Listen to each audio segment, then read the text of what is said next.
நான் வேலைக்கு போயிட்டு வந்துடுறேன். தம்பி வேலைக்கா போகிற? இல்லை, சோளக்காட்டில் சோளம் அடிக்க போகிறேன். அதுக்காப்பா ஐடிக்கெல்லாம் போட்டு போகிற? சரிப்பா. எல்லாம் என் நேரம், போயிட்டு வரேன். தம்பி இருப்பா. நாப்பா? தம்பி அந்த முடி வெட்டுற முன்சாமி கல்ல விட்டு போப்பா. ஆ, இதாண்டா ரிவெஞ்சு. சரிப்பா, நீ செருப்பு போட்டு வா, நான் கீழே நிற்கிறேன். இந்த நாய் உண்மையாகவே வேலைக்கு தான் போதா? கூப்பிட்டோன்னே வரந்து. சரி ஓகே, நம்ம கால் வலி மிச்சம்.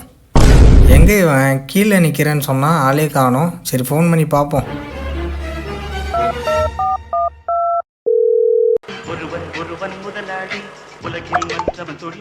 ஹலோ தம்பி எங்கேப்பா இருக்க? வெளியே நிற்கிறேன்ன.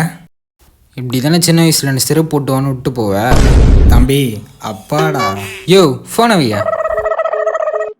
10 வருஷத்துக்கு முன்னாடி நான் பண்ணதை எனக்கே பந்து பத்தியா இது? பச்சை குழந்தை இன்னும் பாலூத்தி வளர்த்து பாலை குடிச்சு பிட்டு பாம்பா